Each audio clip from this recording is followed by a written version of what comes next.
आज का हमारा टॉपिक है सेक्शन 17 ऑफ लिमिटेशन एक्ट। हमने 16 तक हमने कर लिए थे लिमिटेशन एक्ट का।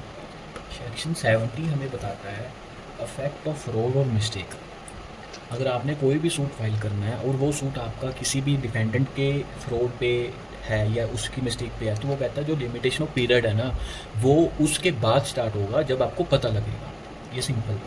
हम इसकी लैंग्वेज पढ़ते हैं। कहता wear in the case of any suit और एप्लीकेशन। यहाँ पर सूट और एप्लीकेशन है, यहाँ पर एप्लीकेशन एग्जीक्यूशन ऑफ डिग्री की नहीं बात कर रहा, सूट या एप्लीकेशन की। For which a period of limitation is prescribe by this act. ठीक है, जहाँ कोई भी एप्लीकेशन का और कहाँ उसका सूट का कोई भी टाइम बताया गया इस एक्ट के हिसाब से और इस एक्ट में, वो कहता उस टाइम क्या होगा। द सूट और the application is based upon the fraud of the defendant और रिस्पोंडेंट और इज एजेंट और जो आपका सूट आप फाइल कर रहे हो या एप्लीकेशन फाइल कर रहे हो वो उस पर बेस्ड है कि जो डिफेंडेंट ने आपसे फ्रॉड किया या डिफेंडेंट के एजेंट ने किया या रिस्पोंडेंट ने किया उस टाइम। एंड उसके बाद आ गया clause B the knowledge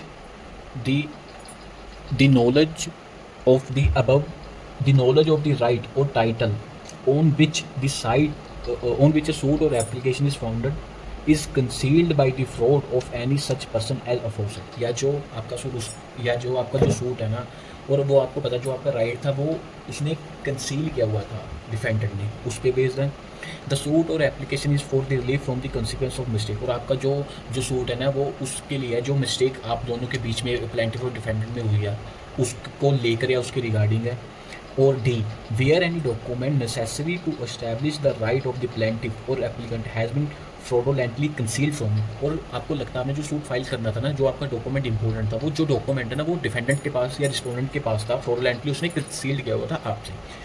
in चार केसों में जो लिमिटेशन ऑफ पीरियड है ना वो बता रहा है कब स्टार्ट होगा। कहता है the period of limitation shall not begin to run, जब स्टार्ट नहीं होगा, अनटिल तब तक द प्लेंटिफ और applicant has discovered the fraud, जब तक आप उसका जो फ्रॉड आपके साथ उसको डिस्कवर ना कर लो कि हाँ वो हमारे साथ फ्रॉड हुआ, और द मिस्टेक और कुड या कर सकते थे with reasonable diligence have discovered it, और in the case of conceal document. और जहाँ कहते हैं डॉक्यूमेंट आपका कंसील किया हुआ था, जो आपका राइट बता रहा था वो कंसील किया हुआ डिफेंडेंट ने, अनटिल द प्लेंटिफ आप या applicant first had the mean of producing the concealed document. जो आपसे कंसील डॉक्यूमेंट क्या होता है, आप उसको पहले प्रोड्यूस कर सकते थे जब तक नहीं गिना जाएगा, और कंपेलिंग इट्स प्रोडक्शन, और आप उसको कंपेल करवा सकते थे कि भाई तू इसको डॉक्यूमेंट को प्रोड्यूस कर, मेरा इस पर राइट एक्री हो रहा है, मेरा राइट स्टार्ट हो रहा है, मेरा लिमिटेशन का पीरियड जा रहा है कि मैं इसमें इस पर सूट फाइल करना है। वो कहता है जी जब तक आपका इन चार केसों में पीरियड ऑफ लिमिटेशन जब स्टार्ट होगा कि आपको पता लग जाए कि आपके साथ फ्रॉड हुआ है, आपके साथ कोई मिस्टेक जो हुई है, आपके दोनों के बीच कोई भी मिस्टेक हुई है, और आपका जो रिलीफ है ना ऐसे डॉक्यूमेंट पे बेस था जो डॉक्यूमेंट उसने आपको इंटेंशनली और फ्रॉडोलेंटली बेस से आपसे कंसील किया हुआ, और आपको वो डॉक्यूमेंट मिल ना जाता जब तक नहीं काम। लेकिन इसकी प्रोविज़न बताई गई है, provided that nothing in this section shall enable any suit to be institute और एप्लीकेशन टू बी मेड। लेकिन ये बता रहा है कि आप भाई किसी भी बंदे को ये सूट फाइल, ये सेक्शन आपको अनेबल नहीं करता कि आप सूट फाइल करो, सूट फाइल होगा और एप्लीकेशन बनेगी टू रिकवर और इन्फोर्स एनी चार्ज अगेंस्ट और satisfied any transaction affecting any party affecting any property. ये मतलब सिंपल सी भाषा में कह रहा है, आपने सूट फाइल किया और आपने इस इंटेंशन से आप फाइल नहीं कर सकते कि जो आप थर्ड पार्टी के राइट को अफेक्ट करो। वो थर्ड पार्टी इसमें बताई हुई है, वो थर्ड पार्टी है कौन। सपोज करो मेरा ए और बी का डिस्प्यूट था, ए ने कोई सूट फाइल करना था बी के अगेंस्ट, वो जो सूट फाइल करना था वो फ्रॉड के ऊपर बेस्ड था, तो वो उसकी लिमिटेशन जब स्टार्ट होगी जब उसको पता लगे कि मेरे साथ फ्रॉड हुआ। और ये आपको ये राइट नहीं करता ये सेक्शन कि भाई आप थर्ड पार्टी के अगेंस्ट 10 साल बाद या किसी भी लिमिटेशन में आप सूट फाइल करते हो थर्ड पार्टी के अगेंस्ट जो जिसको पता ही नहीं है फ्रॉड आपके साथ बी ने की है। ये आगे क्लियर होगा।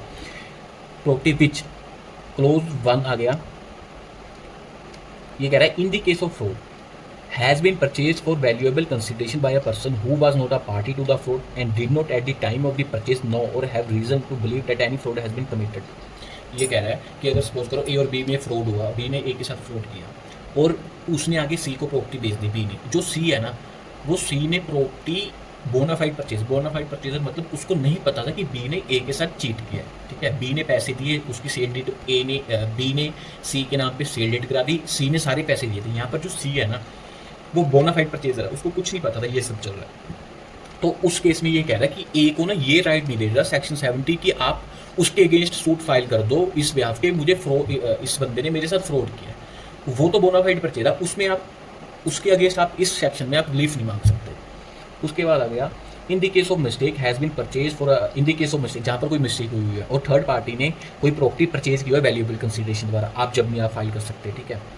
और थर्ड आ गया in the case of a concealed document has been purchase for valuable consideration by person who was not a party to the concealment and did not at the time of purchase know or have reason to believe that the document has been concealed. और कहता है अगर कोई document conceal किया हुआ है और जो थर्ड पार्टी है उसने कोई भी प्रॉपर्टी वैल्यूएबल कंसीडरेशन द्वारा खरीदी है और वो पार्टी नहीं था उस कंसीलमेंट डॉक्यूमेंट का जो पहले आपके बीच हुई है, तो वो कहते हैं कि आप उसके अगेंस्ट सूट फाइल नहीं कर सकते क्योंकि वो तो बोनाफाइड परचेज है, उसको तो कुछ पता ही नहीं, ना वो इस एक्ट का पार्टी था, इस एक्ट में ना ही उसको पता है। ये सिंपल सी भाषा में ये कह रहे हैं। अब आ गया सबसेक्शन 2, कहता है where a judgment director has, judgment director वो होता है, एक होता है डिक्री होल्डर। डिक्री होल्डर मतलब पहले प्लेंटिफ होता है, प्लेंटिफ ने सूट फाइल किया, प्लेंटिफ के अगर फेवर में डिग्री आ गई वो हो गया decree holder. Plaintiff suit file करेगा, दूसरे बंदे के खिलाफ पार्टीज होंगी, वो दूसरे बंदे को हम कहते हैं डिफेंडेंट। जो डिफेंडेंट जिसके अगेंस्ट ऑर्डर होता है उसे हम कहते हैं जजमेंट डायरेक्टर। यहाँ पर कहता है where a judgment director has by fraud or force prevent the execution of decree, जो जेडी है जिसके अगेंस्ट हुई है वो किसी फ्रॉड के द्वारा या किसी भी तरह से किसी भी फोर्स से डिग्री होल्डर को प्रिवेंट कर रहा है, डिग्री होल्डर को प्रिवेंट कर रहा है कि उसकी डिग्री एग्जीक्यूट ना हो within the period of limitation, ठीक है। द कोर्ट में डिस्क्रिप्शन पावर आई है on the application of the judgment creditor. Judgment creditor मतलब डिग्री होल्डर को हम जजमेंट क्रेडिटर भी कहते हैं। उसकी एप्लीकेशन पे, जजमेंट क्रेडिटर की एप्लीकेशन पे जो कोर्ट है after the expiry of the said period, मतलब आपके पास पीरियड था एग्जीक्यूशन फाइल करना है, आपका पीरियड खत्म हो गया, उसके पीरियड के बाद extend the period for execution of the decree order, वो एक्सटेंड कर सकती है कोर्ट, लेकिन ये डिस्क्रिप्शन पावर है, ये यहाँ पर मैंडेटरी नहीं होगा कि कोर्ट करेगी, ठीक है। अगर उसको लगता है कि जजमेंट डायरेक्टर ने डिक्री ऑर्डर को रोका है अपनी एग्जीक्यूट डिग्री कराने के लिए, तो वो टाइम पीरियड बढ़ा सकती है। आगे इसकी प्रोविजन इंपॉर्टेंट है। Provided that such application is made within 1 year from the date of the discovery of fraud or cessation of force as the case में। लेकिन इसमें एक शर्त रखी गई है। प्रोविजन का मतलब ये होता है कि आपने जो ऊपर पढ़ा वो ठीक है, लेकिन जो प्रोविजन है ना, आप वो मैंडेटरी चीज़ है, पहले आप उसको पूरा करोगे तो आप उसका बेनिफिट उठाओगे जो आपने ऊपर अभी पढ़ा।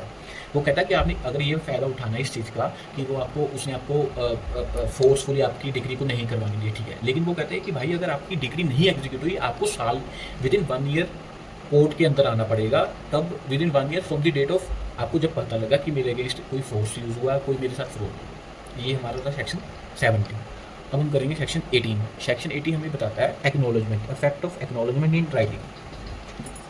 कहता है where before the expiration of prescribe period for a suit और एप्लीकेशन। यहाँ पर ये इंपॉर्टेंट है, कोई प्रिस्क्राइब पीरियड था कि 3 साल में हमने सूट फाइल करना था, उस 3 साल से पहले, ठीक है, अगर आपने कोई सूट फाइल करना है या कोई एप्लीकेशन, यहाँ पर एग्जीक्यूशन ऑफ डिग्री ही नहीं है, सिर्फ एप्लीकेशन है, इंपॉर्टेंट है ये, ठीक है। सूट फाइल करने से पहले या उसके एप्लीकेशन के टाइम से पहले in respect of any property right, मतलब कोई भी प्रॉपर्टी का राइट हो सकता है या कोई भी और राइट हो सकता है, उसके प्रिस्क्राइब पीरियड से पहले कोई बंदा an acknowledgement in of liability respect of such property or right has been made in writing signed by the party against whom such property or right is claimed or by any person through whom he derives his title or liability, a fresh period of limitation shall be computed from the time when the acknowledgement was so signed।